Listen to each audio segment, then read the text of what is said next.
नमस्कार दर्शकों, मैं ज्योतिषाचार्य अमित वेलबींग कंसल्टेंट से आपका हार्दिक स्वागत करता हूं। आइए देखें दूसरे दिन मां ब्रह्मचारिणी जी की पूजा कैसे की जाए। नवरात्रि का दूसरा दिन है और नवरात्रि के दूसरे दिन पूजा होती है मां ब्रह्मचारिणी की। मां ब्रह्मचारिणी का रूप जो है वो बहुत ही त्याग वाला है और बहुत ही तपस्वी वाला रूप है। और इनके हाथ में है भी क्या, एक हाथ में माला है, जपमाला, और दूसरे हाथ में कमंडल है। और कहीं भी कोई भी आभूषण, कोई भी श्रृंगार वाली चीज़ नहीं दिख रही है। मैंने आपको बताया था कि हिमालय राज की पुत्री के तौर पे जब इन्होंने जन्म लिया तो नारद जी ने इनको स्मरण कराया कि ये सती हैं जिनका पुनर्जन्म हुआ है और आपको शिव जी को ही प्राप्त करना चाहिए, क्योंकि पहले की स्त्रियां जन्म जन्म में वही पति पाती थीं, वही पति को प्राप्त करने की कोशिश करती थीं और किसी के साथ कोई भी संबंध नहीं बनाती थीं किसी और पुरुषों के साथ। तो इसलिए इस जन्म में विवाह करना ही है तो अगर शिव जी को ही प्राप्त कीजिए और शिव जी के साथ ही विवाह करिएगा। ऐसा करके उन्होंने मदद किया था स्त्री के जीवन में, जैसे जो इच्छा होती है कि उसी पति को बार बार प्राप्त करें, तो उनके लिए भी इस भाव का सम्मान करते हुए नारद जी ने उनको स्मरण करा दिया था। और स्मरण कराते ही इनको लगा कि हाँ, मुझे शिव जी को पुनः प्राप्त करना है। अब चूंकि मनुष्य के रूप में जन्म लिया था इन्होंने, तो इसलिए इनको शिव जी को प्राप्त करने के लिए तप करने की आवश्यकता होगी, जिससे उनका लेवल, उनकी प्योरिटी, उनकी पावर उस तरीके से बन जाए जो शिव जी के साथ मैच कर पाए। तो इस वजह से इन्होंने तप करने का शुरू किया। और तप करने की शुरुआत के समय का यही है कि इन्होंने त्याग कर दिया सब कुछ और एक सादे सफ़ेद कपड़े में, इन्होंने सफ़ेद साड़ी में इन्होंने ब्रह्मचर्य रूप धारण किया, जिसमें जपमाला से इन्होंने जप करना शुरू किया और कमंडल हाथ में था। जैसा कि तप के समय पर कमंडल रखा जाता है, जिससे जल अभिमंत्रित हो जाता है। और अभिमंत्रित से क्या होता है कि जब आप जाप कर रहे हैं तो जाप के समय लगातार जाप कर रहे हैं, लेकिन जब नहीं कर रहे हैं तो उसमें जल के प्रभाव से अपने ऊपर छिड़कते हैं तो उसका भी प्रभाव आ जाता है। इसलिए कमंडल का भी बड़ा महत्व। और कमंडल ऐसे शेप में होता है जिस शेप में जो भी मंत्रोच्चार होता है तो मंत्र उसमें गूंज करके एक तरह से इको इफेक्ट आता है और उसका बहुत ही अच्छा मल्टीपल बेनिफिट्स आ जाते हैं। मल्टीपल, क्योंकि एक बार मंत्र जा रहा है उसके अंदर तो गूंजता है, तो कई बार वो टकरा करके आवाज़ें आती हैं और इसकी वजह से, इसलिए दो पार्ट होता है कमंडल का, एक ऊपर गोल होता है, एक नीचे गोल होता है, जिससे वो इको हो सके, गूंज सके मंत्र, तो उससे उसका मल्टीप्लिकेशन हो जाए। उच्चारण जितनी बार अगर आपने 10 बार किया तो 20 बार हो जाए, 25 बार हो जाए। अलग अलग कमंडल का अलग अलग महत्व होता है, मतलब उसी हिसाब से होता है इनका प्रभाव। तो इसलिए इस तरह से उन्होंने त्याग का रूप बनाया और त्याग करना शुरू किया। तो ऐसे में देवी माँ को प्रसन्न करने के लिए अगर कुछ करना है तो त्याग करना है। आपको कुछ विशेष सुहागन वाली चीज़ें नहीं देनी है देवी माँ को, और सादे वस्त्र में ही इनके पूजन करना चाहिए। स्त्रियाँ चाहे तो सादे वस्त्र में सफ़ेद में कर सकती है, लेकिन जो चूँकि विधवा नहीं है, सुहागन है, तो इनको कुछ कलर भी उसमें ऐड हो, वैसा करना चाहिए। जैसे कि बॉर्डर कलर हो, कम से कम कुछ और कलर मिक्स हो, पूरा प्योर वाइट नहीं होना चाहिए। इस तरह से सादगी वाला रूप धारण करके अगर पूजन करेंगे तो बहुत अच्छा रहेगा। माँ ब्रह्मचारिणी देवी को भोग लगाने के लिए शक्कर, जो देशी शक्कर होता है जिसको खांड भी कहते हैं, वही भोग लगाना चाहिए। चीनी भोग लगाना नहीं चाहिए। चीनी बहुत अशुद्धि से बनता है और साथ साथ चीनी असल में कोई बहुत बेनिफिट वाली चीज़ नहीं, सिर्फ मिठास वाली चीज़ अंग्रेज़ों ने चीनी शक्कर में से निकाल लिया, गन्ने के रस में से निकाल लिया और क्रिस्टल बना दिया, जिसका औषधि गुण कुछ भी नहीं है। लेकिन अगर गन्ने के रस को शक्कर बनाते हैं जिससे, और दूसरा खांड बनाते हैं, गुड़ बनाते हैं, तो उसमें क्या होता है, कुछ भी निकालते नहीं, सिर्फ उसको सॉलिड बना देते हैं। तो उससे क्या होता है, उसके अंदर मिनरल्स जो होते हैं, औषधीय गुण उसके अंदर होते हैं। इसलिए आपने सुना होगा, कभी भी गाँव के लोगों को जल्दी कभी डायबिटीज़ नहीं होता जो गुड़ खाते हैं या शक्कर खाते हैं या खांड खाते हैं।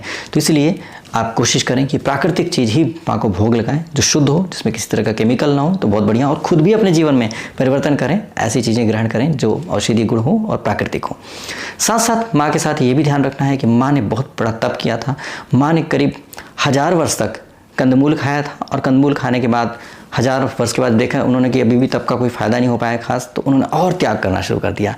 और त्याग में क्या किया, गिरे हुए पत्ते उन्होंने खाना शुरू कर दिया। गिरे हुए पत्ते, 1000 वर्ष तक गिरे हुए पत्ते खा करके उन्होंने तप किया था। इतना कठोर तप किया था कि इसकी वजह से इनकी देह सूख गई थी, इनके चेहरा आभा जो है बिल्कुल डाउन हो गई थी, पूरी तरह से काली सी हो गई थी, बिल्कुल अजीब सा कुरूप जैसी हो गई थी। क्योंकि जब खाएगा नहीं कोई व्यक्ति ठीक तरीके से और अच्छे तरीके से अपना ध्यान नहीं रख पाएगा, स्वस्थ नहीं रह पाएगा, तो निश्चित तौर पर उसका शरीर खराब होएगा, चेहरा भी खराब हो जाएगा। तो इस तरह से इनका रूप हो गया था 3000 वर्ष के बाद। लेकिन जब शिव जी प्रसन्न होकर के प्रकट होते हैं और इन्होंने देखा उन्होंने कितना तप कर रहे हैं, तो उनको जब पता लगता है कि हाँ तप कर रही हैं, तो उसके बाद जब उन्होंने देखा उनकी हालत, तो उन्होंने अपने पवित्र जल से उन्होंने छिड़क करके, गंगा जल डाला उनके ऊपर छिड़का, जिसकी वजह से इनकी देह कांतिमय हो गई थी। तो जो महागौरी का रूप है ना, जो प्यारा सा गौरी गौर वर्ण वाला रूप, तो शिव जी ने प्रदान किया था। तो यही रूप ब्रह्मचारिणी रूप ही से गौरी रूप बना था। तो ये त्याग वाला रूप है। तो इसमें ऐसा त्याग करने से शिव जी प्रसन्न होकर के क्या करते हैं, ये भी रिजल्ट इसमें है।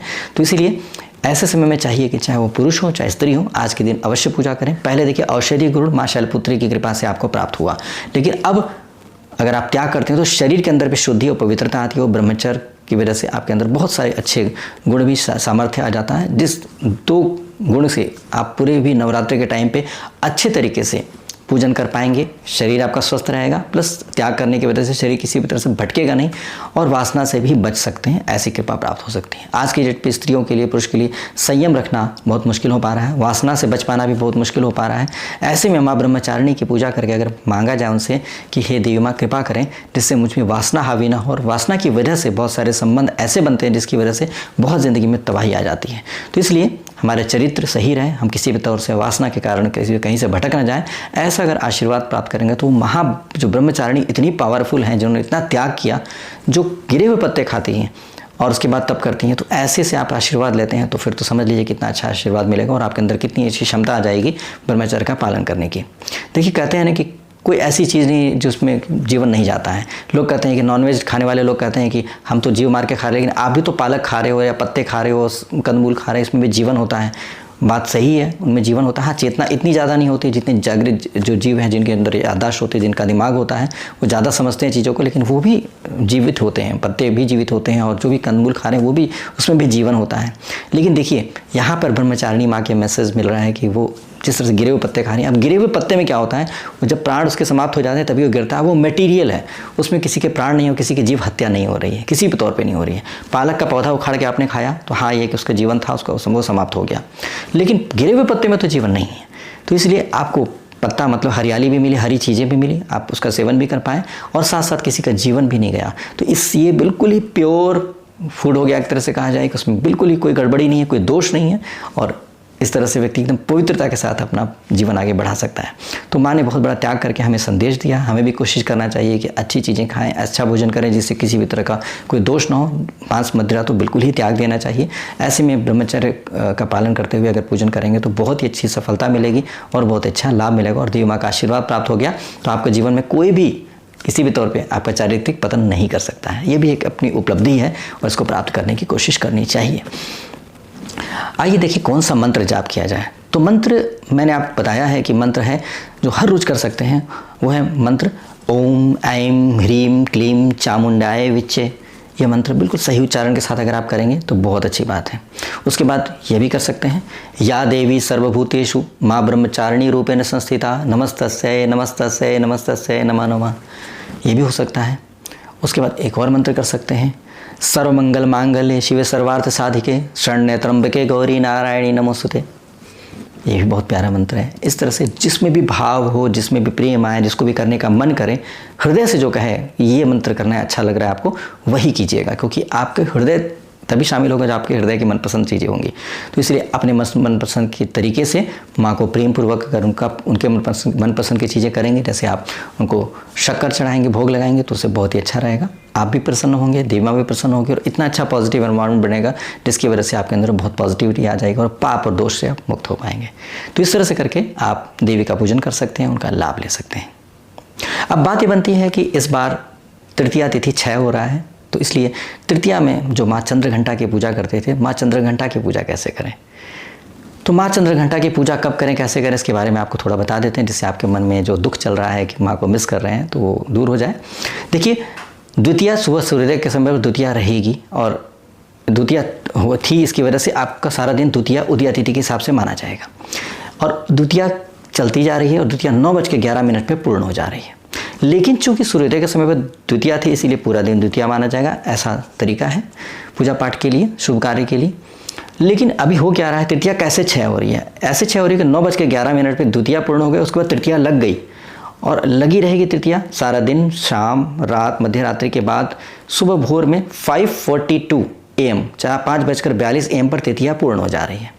अब 5:42 AM पर जब पूर्ण हो रहे समय पर सूर्योदय हुआ नहीं, तब तृतीया को सूर्योदय तो मिला नहीं, लेकिन 5:42 के बाद चतुर्थी लग गई। अब चतुर्थी सूर्योदय के समय पर मौजूद थी, तो इसलिए पूरा दिन चतुर्थी ही माना जाएगा। लेकिन तृतीया को सूर्योदय नहीं मिला, इसलिए तृतीया 6 हो गई। मतलब सूर्योदय अगर नहीं मिल पाया किसी तिथि को और बीच में ही आ जाए तो उसको 6 माना जाता है। लेकिन आप माँ को प्यार करते हैं, माँ के तौर पे प्यार करते हैं, माँ भी आपको बच्चे की तरह प्यार करते हैं, तो क्यों उनको इग्नोर करना।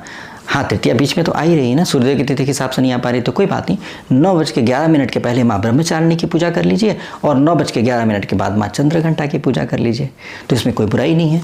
माँ चंद्रघंटा का रूप भी बड़ा प्यारा है। माँ चंद्रघंटा का रूप जो है वो बहुत ही प्यारा रूप है। देवी का जो है चंद्रघंटा मतलब घंटा पे चंद्र है, इस तरीके का रूप है और इनके मस्तक पे ऐसा ही चिन्ह है। ये चंद्रमा जो है शिव जी से प्राप्त हुआ है और साथ साथ क्या है, ध्वनि उत्पन्न करने वाली देवी है। घंटा जो है ध्वनि उत्पन्न करता है ना, और घंटा बहुत हाई फ्रिक्वेंसी, बहुत तीखी आवाज़ होती है। अगर आप बहुत परेशान हैं तो बार बार घंटी बजाएंगे तो आपके मन में एकदम धीरे धीरे करके शांति आने लगेगी। इसीलिए घंटे बजाए जाते हैं मंदिरों में। घंटे से क्या होता है, बहुत अच्छा कंसंट्रेशन बनता है और सब तरह के जो विचार चलते रहते हैं मन में, जो तरह तरह के थॉट्स चलती रहती हैं, उन थॉट्स का शमन हो जाता है, एक तरह से दमन हो जाता है, वो दब जाते मतलब समाप्त हो जाती हैं, वो भूल जाता है व्यक्ति कि हम क्या सोच रहे थे। अगर आप लगातार घंटी बजती रहे और आप खड़े हो तो थोड़ी देर में सुन्न हो जाएगा आपका दिमाग, क्योंकि आप जो सोच रहे थे वो सब डिस्ट्रैक्ट होकर के आप एकदम ब्लैंक हो जाएंगे। तो ये इसका प्रभाव है, इसीलिए मंदिर में घंटे का प्रयोग किया जाता है, घंटियों का प्रयोग किया जाता है। तो इस तरह से माँ ध्वनि की देवी हैं। मंत्रोच्चार के लिए भी बहुत पावरफुल देवी हैं। आप मंत्र करते हैं तो ध्वनि से ही तो करते हैं। जितनी भी ध्वनियाँ होती हैं सब कुछ माँ के अधीन है और ध्वनि लोक से मतलब नाद लोक से देवी माँ का संबंध है। अगर माँ की कृपा आपको बहुत अच्छे से प्राप्त हो जाएगी तो आप अपने मुख से किसी भी तरह की आवाज़ निकाल सकते हैं। मनुष्य के तो आवाज़ निकालते ही हैं, आप चाहे तो पंक्षियों की आवाज़ निकाल सकते हैं, चाहे तो इंजन की आवाज़ निकाल सकते हैं, चाहे तो हॉर्न की आवाज़ निकाल सकते हैं, चाहे तो बांसुरी की आवाज़। कोई भी ध्वनि ऐसी नहीं है जो आप मुख से नहीं निकाल सकते हैं, देवी की ऐसी कृपा हो जाए तो इसलिए देवी माँ ध्वनि को कंट्रोल करती हैं एक तरह से। और मंत्रों के प्रभाव से यदि आपको कोई मंत्र करके आपको नुकसान पहुंचा रहा है, मतलब कोई ऐसा मंत्र जिससे आपको नुकसान पहुंच रहा है, तो आप देवी माँ से प्रार्थना करके उस मंत्र को छीण भी कर सकते हैं, समाप्त भी कर सकते हैं, क्योंकि ध्वनि से जो दोष उत्पन्न हो रहा है वो ध्वनि की देवी ही समाप्त कर सकती हैं। तो इसलिए देवी माँ का बड़ा महत्व है। तो यदि आपको मंत्रों से कोई प्रॉब्लम कर रखा है, किसी ने मंत्र जाप करवा दिया आपके लिए, गलत कर दिया है, या तंत्र मंत्र करके गड़बड़ करना है, तो उस ऐसे केस में माँ चंद्रघंटा देवी से आप प्रार्थना करेंगे तो माँ चंद्रघंटा देवी इतना ज़बरदस्त तीव्र ध्वनि करती हैं, बहुत तीखी और बहुत तीव्र आवाज़ अपने मुख से निकालती हैं कि राक्षस भी भयभीत हो जाते हैं, बहुत बुरी तरह से सामने वाले व्यक्ति डर जाता है। जैसे एग्जांपल कि आप चुपचाप बैठे हो, अचानक पीछे से कोई तेज हॉर्न बजा देता है तो आप चौंक जाएंगे, घबरा जाएंगे और बिल्कुल डर जाएंगे। तो एक थोड़े से हॉर्न से आप इतना डर जाते हैं तो अगर तीखी हुई बहुत तीखी से आवाज़ निकलेगी तो निश्चित तौर पर आपके लिए बर्दाश्त करना मुश्किल है। अगर बहुत तीखी हो तो कान के पर्दे भी फट सकते हैं। तो इस तरह से ध्वनि भी बहुत डेंजरस, खतरनाक हो सकती है और ध्वनि से तो बहुत ज़्यादा नुकसान भी हो सकता है। वाइब्रेशंस ऐसे होते हैं जो नुकसान पहुँचा देते हैं। तो इसीलिए से अल्ट्रासाउंड कराते हैं तो क्या होता है, ध्वनि से ही चेक करते हैं। और किडनी के पत्थर वगैरह भी कैसे करते हैं, साउंड से ही उनको ब्रेक किया जाता है, तोड़ा जाता है। तो ध्वनि से पत्थर भी तोड़े जा सकते हैं। मतलब ध्वनि का बहुत महत्व है।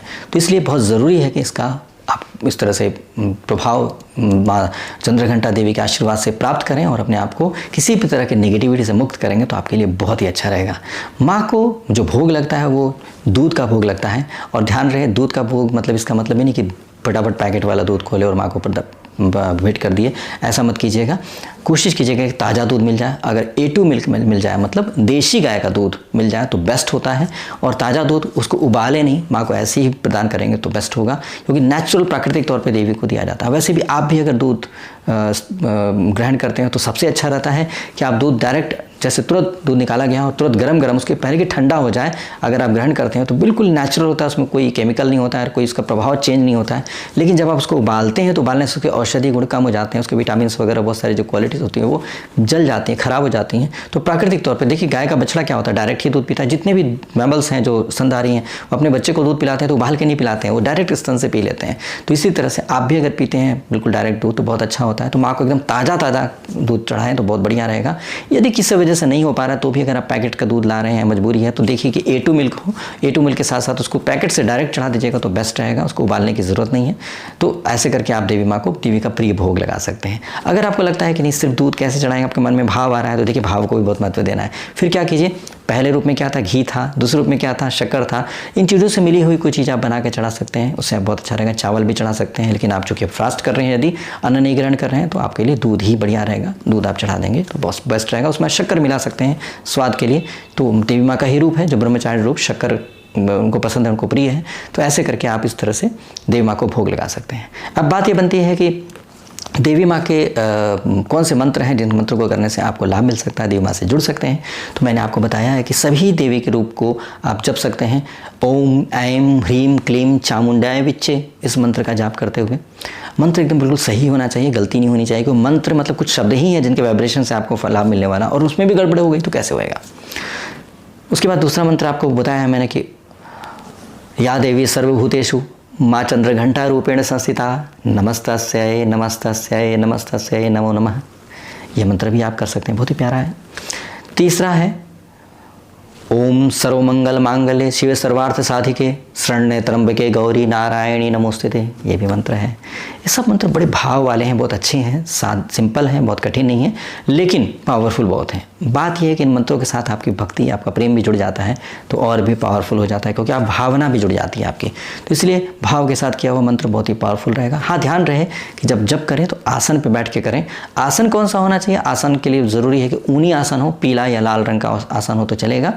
हाँ, ये कि जो पुरुष हैं वो कुश आसन पे भी बैठ सकते हैं, लेकिन कुश आसन पर स्त्रियां नहीं बैठती हैं, तो कुश आसन सिर्फ पुरुष के लिए चलेगा। तो यदि आप पारिवारिक हैं, गृहस्थ वाले हैं, तो कोशिश करिए ये सिर्फ ऊनी आसन लाइए। ऊनी आसन में भी कॉटन वगैरह इस्तेमाल किया हुआ या डिज़ाइन बना हुआ वैसा मत लीजिएगा, सिंपल सिर्फ वुलन होना चाहिए। अगर आपको कहीं से नहीं मिल पा रहा है तो आप कंबल जो मिलता है, जो बिल्कुल रॉ कंबल होता है, जो गड़ता भी है, मोटा सा होता है, वुलन कंबल होता है, तो वो कंबल ला कर उसको बिछा के बैठ जाए। ऊनी आसन को अशुद्ध नहीं माना जाता है, वो हमेशा शुद्ध होता है, इसीलिए आपको धोने के चक्कर में मत पड़िएगा, बस उस पर बैठ जाइएगा, आप शुद्ध हो जाएंगे। बहुत अच्छे तरीके से आप इस तरीके से कर पाएंगे।